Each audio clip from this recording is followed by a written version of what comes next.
You may be seated. Okay, let me reset this clock. We're here in Scott versus Financial Freedom.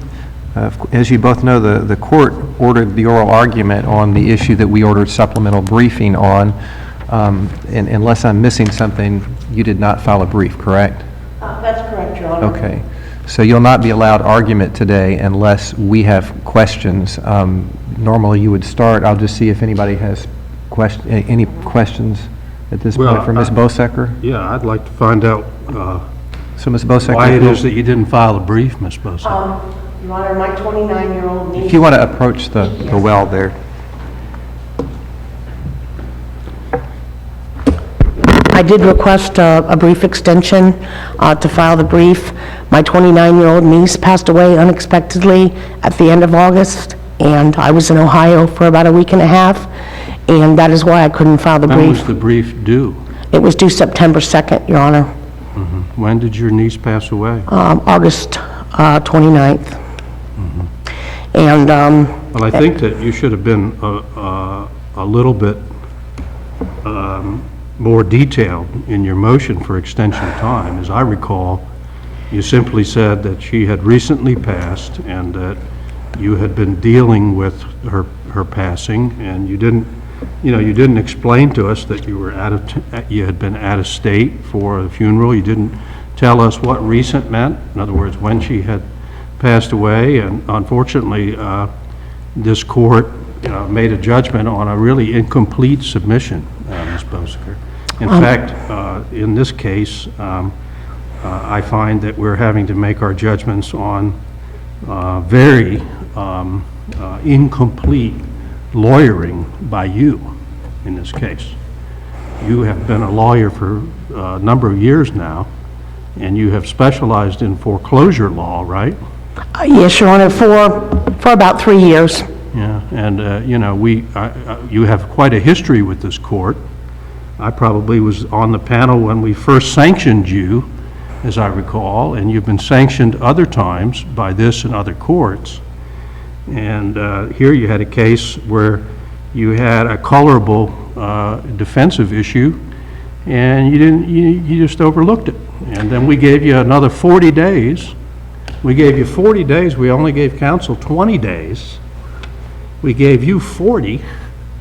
You're not supposed to start working on these things at the end of the time. You're supposed to start working on them, somewhere before. And now your client is, who has a colorable defense to a foreclosure, is, basically without any argument by you, either below, you didn't raise the issue on appeal, you didn't submit a supplemental brief, and I think it's a pathetic example of what a lawyer should do in a case for a client. And at the end of this proceeding, no matter what happens with the panel, I can tell you right now, I'm going to refer you to the Florida Bar again for dereliction of your duties as a lawyer. So that's the only statement that I have, and I don't have any other questions of you. We'll have to get through this case and figure it out without your help, Ms. Bosecker. Any questions? No questions. Okay, you can have a seat, counsel.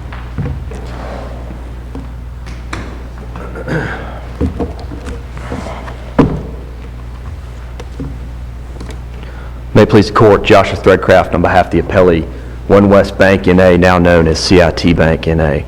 By way of brief background, Mr. William Scott obtained a home equity conversion mortgage on November the 9th. Let me zero you in on some questions that I have. Yes, sir.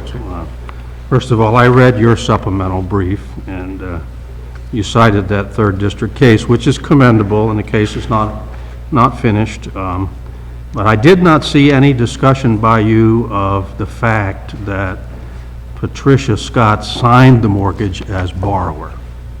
If you addressed it in your supplemental brief, I missed it. You addressed the introductory paragraph and what it said, but I didn't see where you said that she actually affixed her signature, and on the signature line it said borrower. Did you address that in your supplemental brief? We did not directly address that issue, Your Honor. Well, go ahead. Why didn't you address it? I mean, it's the most compelling fact in favor of Patricia Scott, isn't it? I believe it is the most compelling fact in favor of Patricia Scott. However, simply the fact that she signed on a line that contains the But I mean, when you have the most compelling fact, why do you just ignore it? Why don't you address it in your submission? We didn't address it directly. The reason that she signed, what we did was we explained why she signed the mortgage. Did you think that if you just overlooked it and didn't talk about it, that we would overlook it? Is that what you No, sir, Your Honor. We didn't overlook it, so go ahead. Yes, Tell sir. me what you want to tell me about that. The reason, we explained the reason that she signed the mortgage, and her signature appears once, And I saw that you had a witness testify as to the reason she signed it, correct? okay? But I mean, how was that evidence even competent evidence? Where did that witness come from? How did that witness know the reason that she signed the document? That witness was a representative of CIT. Yeah, but he wasn't even there when she signed it. That's correct, but he also worked for Financial Freedom. Talked to her, and did she tell him that that's the reason she signed it? No, Your Honor, he did not. No, I mean, that evidence, if there had been an objection to that evidence, it would have been a several-fold objection. One is that you can't vary the terms of an unambiguous document by offering extraneous oral testimony about what the intent was, right? You know about that proposition of law, right? Correct. And that's essentially what he was doing. He was controverting what the document says. The document says she signed as borrower, right? But respectfully, Your Honor, I do not agree with that for several reasons. One of which is that the witness was providing further context as to why she would have signed the mortgage.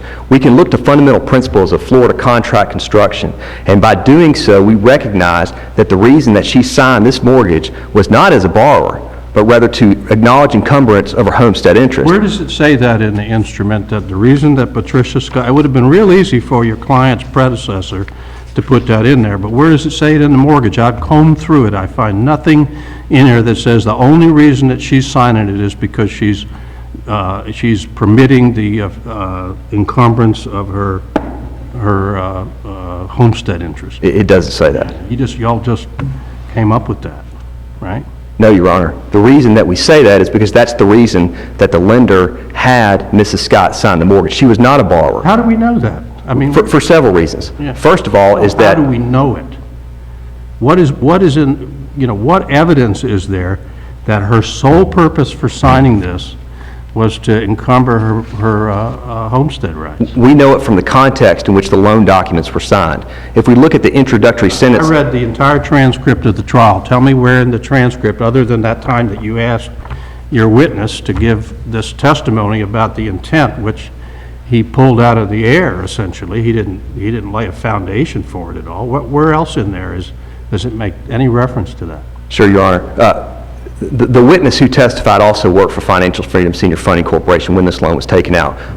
And that foundation, I believe, was laid during the trial of this case. But with respect to actual... You asked him, why did she sign the That's correct. mortgage?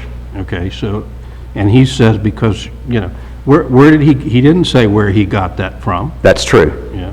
That's true. But also, you asked for additional evidence that was submitted to the court at trial. The additional evidence that's submitted to the court at trial includes the mortgage itself, with the introductory statement that was made.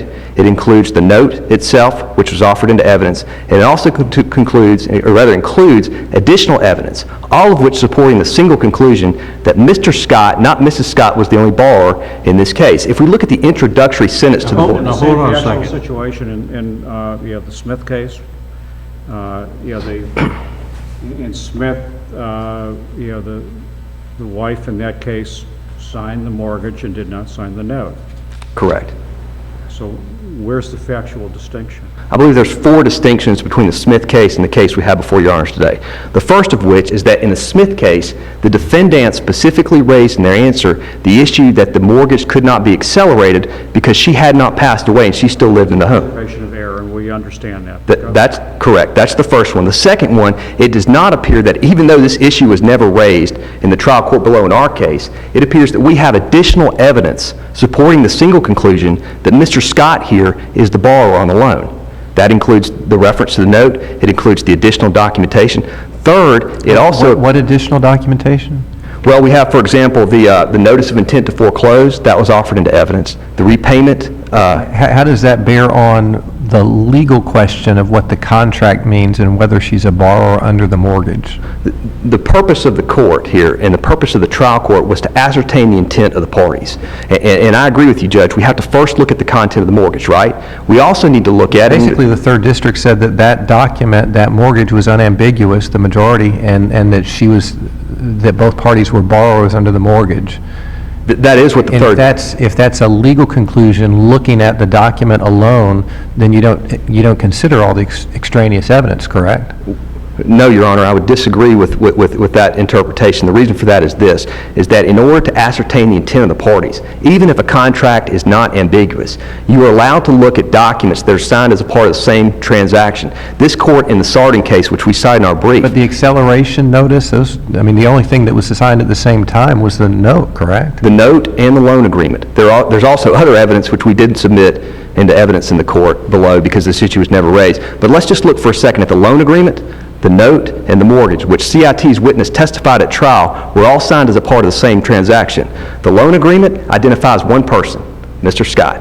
The loan agreement identifies one borrower, Mr. Scott. The loan agreement was signed by one person, Mr. Scott. The same with respect to the note. How is that different from the third district case? It does not appear, based upon the review of the opinion, that the third DCA was presented with the same evidence, being the loan agreement, the note, and the mortgage. And moreover, our third distinction between the cases is this: it does not appear that the third DCA was presented with the same argument for contract interpretation that were presented to your honors in our papers here today and also in our oral argument. And that is that you've got to look at the mortgage itself. Well, isn't that what Judge Shepard said in his dissent? I'm sorry? Isn't that basically what Judge Shepard said in his dissent in that case? That if you look at the documents together, it's clear that, he disagreed as to the legal conclusion, but the panel obviously considered your argument. You're correct in that what Judge Shepard said in his dissent, who we agree with, by the way, is that the spouse, the husband in that case, in this case too, is the only borrowing the loan. What I did not see in the appellate court opinion and what I did not see in the papers that I read were submitted to that court is the principle of law talking about interpretations of mortgages, where you've got to read the mortgage as a whole, and you've got to ascertain the intent of the parties. You sued on the mortgage. That's correct. One count complaint. Yes, sir. Your verified amended complaint, right? That was all you filed, was a one-count complaint on the mortgage. I believe that's correct, Judge. All right, and you didn't allege in your complaint that the mortgage document was erroneous, or it made an erroneous reference to Ms. Scott as borrower. You didn't seek to reform it or change it or contradict it in any way, right? That's correct. All right, so aren't you stuck with what you sued on? We are. And it clearly says that she's a borrower, doesn't it? I don't believe so, Your Honor, because what she did was she signed on a line. If you look at the definition in the introduction... No, I'm looking at first of all, your client's predecessor prepared this instrument, right? It's a HUD form, but it includes information from our predecessor. So yes, Judge. It says right on the face of it that the document was prepared by Financial Freedom Senior Funding. Correct. Right, so, and then there's all kinds of covenants in here that the borrower makes. That's right. There's 40 of them or so. So are you saying that Ms. Scott is not obligated under any of those covenants made by the borrower? If it refers to the term borrower, if that's what you're asking, no, sir. For example, it says that the borrower shall not commit waste or any damage to the property. Is Ms. Scott not bound by that provision? I don't believe so, Your Honor. She's not bound by any provision in here that pertains to the borrower, right? She's not a borrower, correct. Paragraph 1 says, borrower shall pay when due the principal of and interest on the debt evidenced by the note. That's exactly right. And in fact... Ms. Scott wasn't obligated to pay that? No, sir, she wasn't. In fact, paragraph 1 of the mortgage, I believe, says the borrower's note. And if we look at the note itself, it says that the borrower on the note is the person signing at the end of the note. The only person who signed at the end of the note was Mr. Scott. That's the borrower under the note. That's correct. And you didn't sue on the note. That's correct. Right. But if we were to interpret the term borrower to mean Mrs. Scott, that would mean that there would be an inconsistency. Why does the word borrower appear next to her signature as a separate? It doesn't say William Scott, Tricia Scott, and then the word borrower once. The word borrower appears 2 times. Why does it appear next to her signature line? The term borrower on that line is part of a pre-printed form that's provided by HUD. That's the Okay, reason. so you want me to ignore the document then? No, Your Honor. Basically, right. No, Your Honor. What I want the court What do you to... mean pre-printed form? What does that mean? You know, every other time that people come in here to talk about contracts, it's irrelevant whether it's a pre-printed form or not. I mean, the law is very, very clear that everybody's bound by the written instrument. Right. But you want me to scratch through that. Your Honor asked the question as to why it says borrower on that line where she signed. And the reason that it says that is because that's part of the pre-printed form on that line. How do I know that? How do I know that when Ms. Scott signed this document, and because she's presumed to have read it, and then she read it, and she read the terms of the acceleration clause, I can't remember where it is, it's paragraph 9. Paragraph 9, yes, sir. Yeah. She read the terms of acceleration clause that said that, you know, essentially, in substance, that it's not until the last borrower leaves the property that the foreclosure can occur, and she signed it as borrower, and it described her as borrower in the beginning. How do I know that she wasn't comforted by that? Your Honor, we don't know. And the reason that we don't know that is because this issue was never raised below. If this... She did not, you made the allegation that in paragraph 2 and in paragraph 9 of your complaint, you made allegations. The first, in paragraph 2, you said that Mr. Scott was the borrower under the mortgage, or maybe you said that in 9, I don't remember. But she denied all that. You had the burden of proving that she was the borrower under the mortgage, right? Or not the borrower under the mortgage. You had the burden to prove that Mr. Scott was the sole borrower under the mortgage, right? We had the burden of proving that all conditions precedent had been satisfied. Acceleration of the mortgage and acceleration of the loan, that's a condition precedent. In the answer that was filed to the complaint, where we specifically alleged that all conditions precedent had been satisfied, Mrs. Scott did not respond to that. Pursuant to 1.20C of the Florida Rules of Civil Procedure, a plaintiff can allege satisfactions of conditions precedent generally. If a defendant wants to refute that, the defendant has to plead with specificity and particularity that that condition has not been satisfied. Mrs. Scott did not do that. In fact, in her response to the complaint, the original complaint that was filed, she actually alleged and disputed that there was any contract between the parties. And so, what do you want me to... I'm sorry, go ahead. Irrespective of any affirmative defense, if the third district was right, and if we conclude that under the plain term of the mortgage, Mrs. Scott was a borrower, wouldn't you agree it doesn't matter what defense is raised, she would be entitled to judgment on the pleadings? I mean, because it's clear that she's not dead. that's correct. And you don't allege that she's out of the house. So, I mean, you just look at the attached contract, and you don't have to raise an affirmative defense. It's a judgment on the pleadings case, right? I think what she needed to do was that she needed, in response to the complaint that was filed, she needed to dispute, as the plaintiff did in the Smith case, that the condition of acceleration had occurred. She didn't do it. Had she done that, we would have offered additional evidence. How do we know that she did that below? I thought that there was no transcript, and there was... There's a transcript in this case, Your Honor. No, I mean in the Smith case.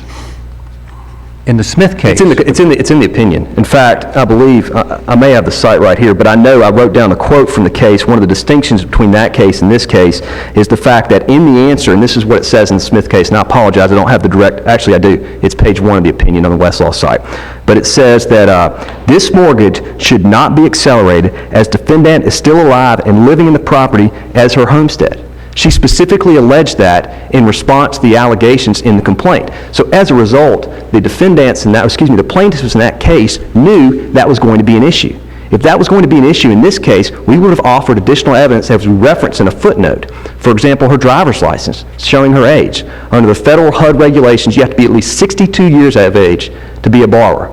Now, it's not an evidence in the case, and we don't reference what her age is, but if that had been an issue in the case, we would have offered her driver's license showing what her age is. We would have shown the loan application that shows that Mr. Scott is... All of which are intended to contradict your document. No, sir. They're intended to satisfy... No. You want me to ignore what this document says. Are you talking about the mortgage, Your Honor? Yeah, the mortgage. No, Your That's Honor, what I'm- you foreclosed. I'm not asking you to ignore What that. do I do with the fact that she signed it and it says borrower next to her name? I think you look How at do I it, legally address that?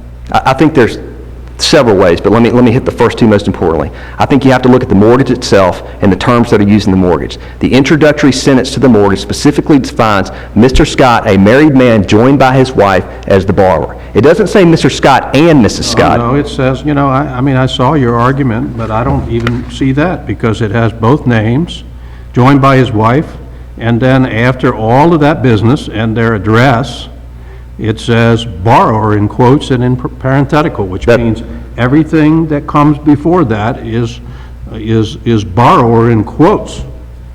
I don't believe so, Your Honor. I think what it I does, believe so. it says he is the borrower and he is being joined by It his doesn't wife. say that. He says he's the mortgagor, actually. Right. It says the mortgagor is William Scott, a married man, joined by his wife, Tricia Scott, and then it has whose address is, and then it has borrower. That's exactly He's right. the mortgagor.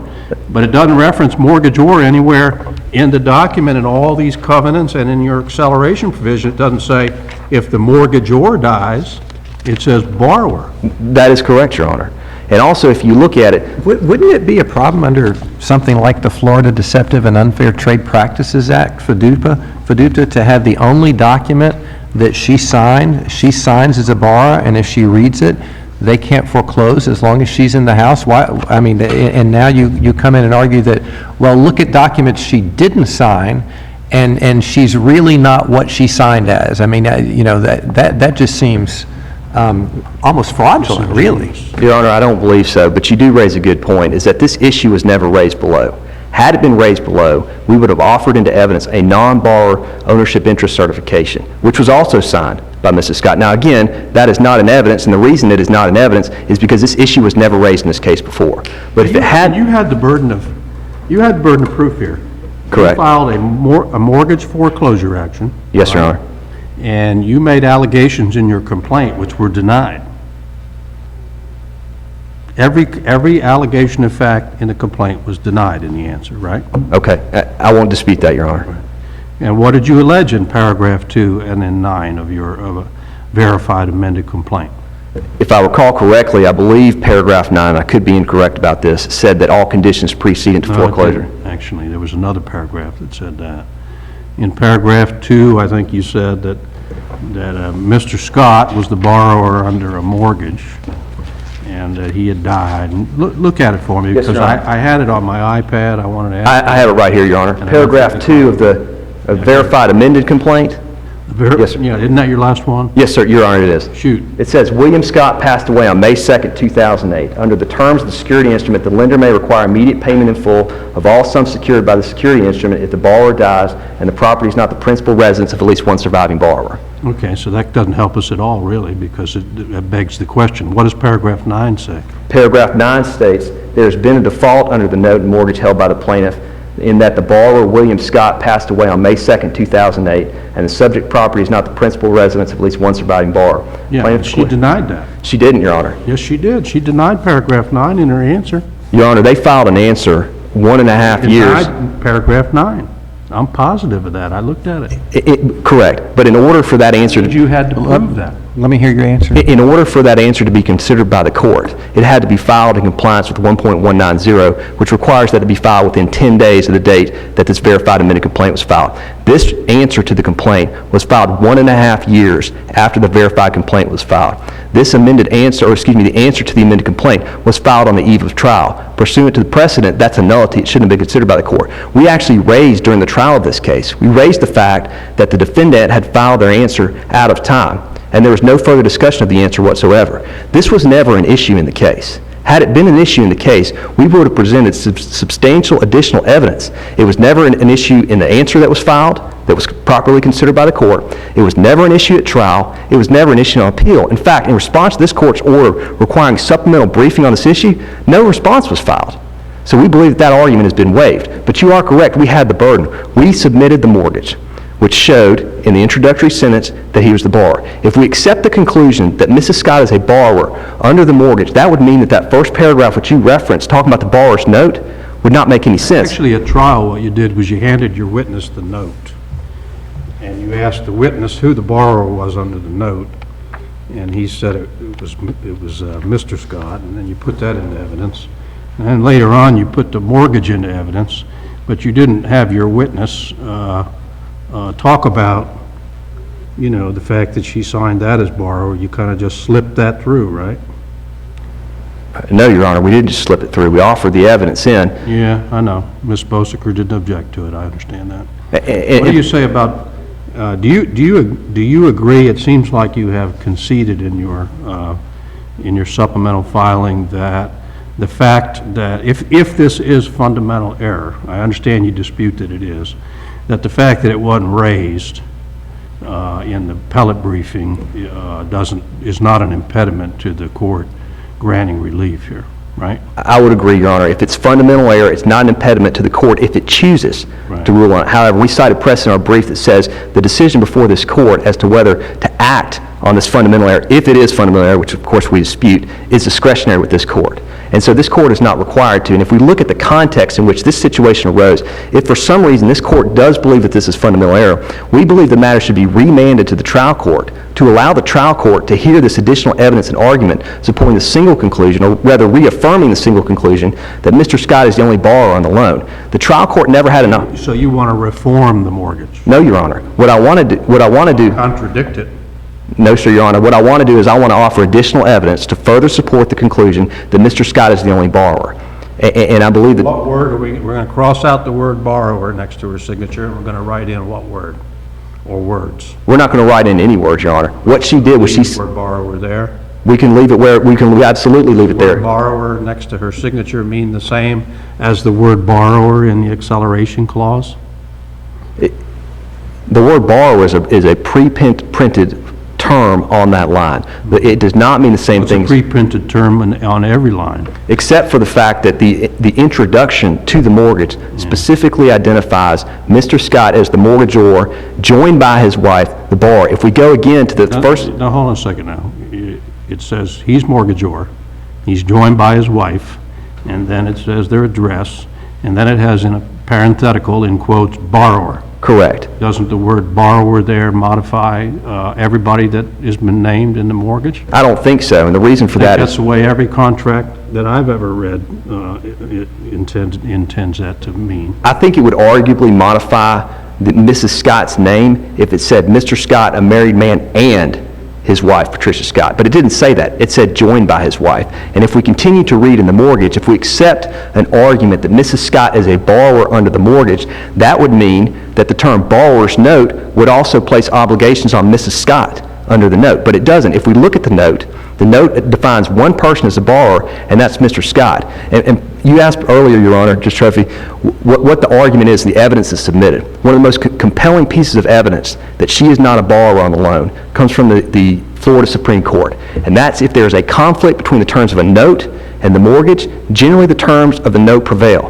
Additionally, In all those cases, are there any cases where the note and the mortgage were signed by different people? In other words, that the person who signed the mortgage didn't also sign the note? the case, I don't think so, Your Honor. The case from the Florida Supreme Court, I believe, was a 1934 case, and there's not a whole lot of discussion about what happened in that case. There's also a case from this court that's a little bit more than a decade old. In that case, the note referred to two individuals as payees. However, the mortgage had a different definition as to what their rights were, and the court stated that in the note, the terms of the note prevailed. That principle of contract law, established by the Florida Supreme Court and reaffirmed by this court almost a little more than a decade ago, fully supports a single conclusion that Mr. Scott is the only borrower on this loan. Also, if this issue had come to light, we would have offered additional evidence. For example, we would have explained you have to be at least 62 years old in order to obtain one of these mortgages, right? The amount of... Yeah. I'm sorry? Obtain one of these mortgages. Yes, Your Honor. To obtain one of these mortgages, under HUD regulations, you have to be at least 62 years of age. We would have offered evidence about Mrs. Scott's age here. Additionally, the amount of money that you can get under these loans is dictated by the age of the youngest borrower. So if, hypothetically, Mrs. Scott had been age 62 and her husband had been older, the amount of money that they can get on this loan is dictated by the age of the youngest borrower. That's why oftentimes individuals leave an individual off the loan because they can get more money under the loan. So we would have offered all this additional evidence and the context surrounding the circumstance, which would fully support the single conclusion that Mr. Scott is the only Still borrower. living in the house? So, You all taking possession of the house yet? I don't know that. I've not been involved in I that. thought it had been sold because there was a motion to stay that was denied. Is she still living in the house, Ms. Bosaker? Yes, Your Honor. Let me ask this. You said, of course, I think we do all agree that you're supposed to read all the documents together that are signed as part of one transaction at the same time in order to interpret any individual document. Yes, Your Honor. And you suggested that there were a number of documents that are typically signed or were signed in this case, not all of which were put into evidence. Can you tell me what those documents were again that might bear on the issue of who the borrower was under the mortgage? Some additional documents that would have been signed at the same time would have been, for example, the HUD-1 settlement statement, which would refer to the individual who is the borrower on the loan. We would have also offered into evidence a non-borrower ownership interest certification, wherein there's two columns where you check next to certain representations. One column says borrower, the other column says non-borrower. Then above the non-borrower signature, there's their signature and a designation as non-borrower. And then there's a representation or recognition by that non-borrower that if their spouse predeceases them, they may have to sell or vacate the property. We would have obviously offered that evidence in before the trial court. We would have offered the loan application, which would have been signed at the beginning of the loan, shows he's the only person that applied for the loan. We would have offered... The application is in the record. It's attached to your verified complaint. Okay, well, we would have also offered that at trial if that had been an issue to show that he's the only person that applied for the loan. How can somebody be a borrower on a loan if they don't apply for the loan? We would have offered the context under which this program was established, whereby you take the age of the youngest borrower. First of all, you have to be at least age 62 to be a borrower. We would have offered evidence of Mrs. Scott's age, showing that she was only 59 when this loan was taken out. We would have offered other context through our witness, showing that when these loans are taken out, you calculate the age of the youngest borrower and things like that. And we also potentially, and I'm not sure about this, but if we come back down, I might do this, we might have also offered the context of the Bennett versus Donovan cases and the Plunkett versus Castro cases. Because in those cases, and I think this is important too, there's a lot of discussion in the Smith case about the 1715 Z20J, right? That's the congressional legislation that the court seemed to focus on a lot in oral argument. But if we look closely at that legislation, all that legislation does is it authorizes HUD to carry out a program of insurance. That legislation, the only entity that it regulates is HUD. It in no way dictates or mandates the language that has to be used in reverse mortgages. It in no way invalidates mortgages that provide for acceleration provisions when the borrower dies. All it does is it says, HUD, we are authorizing you to carry out a program of insurance, and that you cannot insure loans where it doesn't provide, or the acceleration doesn't provide, provision doesn't provide, that it's only accelerated upon the death of the borrower and the borrower's spouse. We've got the 3 Bennett versus Donovan cases. We've got the Castro versus Plunkett case. All of those cases are litigation filed by non-borrower spouses against HUD. And what they are saying in those cases is, HUD, you didn't do what Congress told you to do. What you did was you changed the language of the statute and you enacted regulations that were followed by the lender to obtain insurance, and you didn't do what you were supposed to do. I mean, Judge Shipard said it best in this quote, and this is his dissent, Smith. He said this. He said, if I can read from here, the majority fails to appreciate that at the time Kenneth Smith signed the mortgage document and promissory note, the Secretary, which means the Department of Housing and Urban Development, was promoting and cheerfully insuring single borrower home equity conversion mortgages in circumstances of the type before us. These actions were based on a rule sentiently created by the Secretary, which the Secretary has all but admitted directly conflicts with 1715 Z20J. HUD recognizes that 1715 Z20J does not empower it to void or alter the terms of a bona fide mortgage contract between a borrower and a private lender. That federal legislation is essentially a red herring. It has nothing to do with the validity or the enforceability of this mortgage. All that federal legislation did was it empowered HUD to carry out a program of insurance to insure these type loans. There's no dispute, and this loan is similar to the loans in Bennett versus Donovan and Plunkett versus Castro. There is no dispute that these loan documents comply with the requirements of HUD. they're not invalid. The term borrower does not mean Mrs. Scott. It means Mr. Scott for the reasons stated above. Okay. Any other questions? Yes.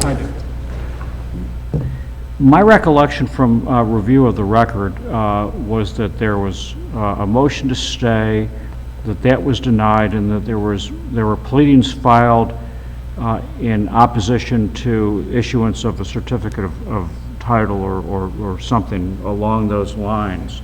Do you recall that? Your Honor, I was not involved in that aspect of the You trial. reviewed the record before you came here today. I did, Your Honor. And did you see that in the record? Standing here today, I don't recall seeing that, Your Honor. Any other questions? Actually, I take that back. I believe that might have been, I don't believe that it had anything to do with the issue that's before Your Honor today. Well, no, it has to do with whether she's still in the house now. Okay, and Your Honor, I have no personal knowledge of whether she remains in the home. Okay. Any other questions? Okay. Thank you both very much. Thank you, Your Honor. Thank you.